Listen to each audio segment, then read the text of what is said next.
আগের পার্টিতে তো তোমাদেরকে বলেইছিলাম যে হালিশহরে আছি, আর মিনি ব্লগটা তোমরা দেখেইছো। দিদির জন্মদিনের ব্লগটা বলেছিলাম নেক্সট পার্টে আসছে। তো 13 মার্চ একদম সন্ধ্যাবেলা করে বেরিয়ে গেছিলাম আমি, ঠাম্মা, দিদির ছেলে মিলে চলে গেছিলাম বাচ্চাদের একটা পার্কে। ওখানে তো প্রায় যাই, আর আমরা এই ফার্স্ট টাইম যাচ্ছি। আর মাঝপথে একটু বড় ঠাকুর আর কালী মায়ের মূর্তি ছিল, সেখানেও দাঁড়িয়ে একটু নমস্কার করে নিল। আর তারপরেই আমরা টোটো করে চলে এলাম একদম পার্কের সামনে। দেখো সার্থক একদম ঢুকে গিয়ে আবার বেরিয়ে আসছে, আর আমরা ঢুকতে পারলাম না।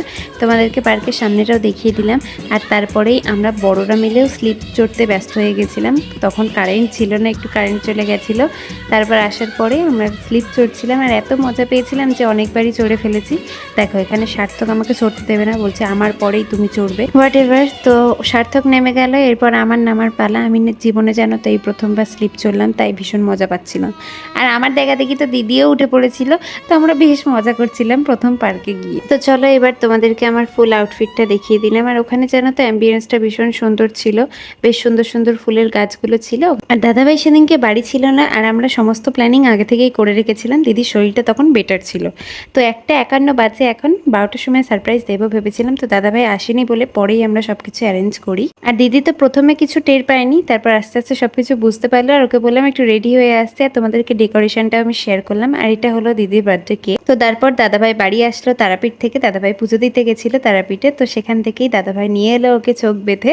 তো তারপরেই সবকিছু কেক কাটিং স্টার্ট হলো। তোমরা দেখতে থাকো পুরো ভিডিওটা। Happy birthday to you, happy birthday to you, happy birthday to দিদি।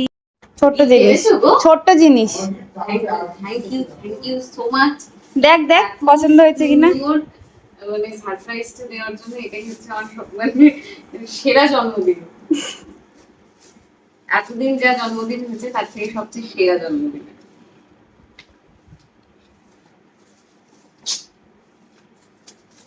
ভালো লাগছে, খুব সুন্দর লাগছে। তো আজকের ব্লগটা আমি এখানেই শেষ করছি। কিছু ফটো অ্যাটাচ করে দিলাম। তোমাদের এই ব্লগটা কেমন লাগলো অবশ্যই কিন্তু জানিও।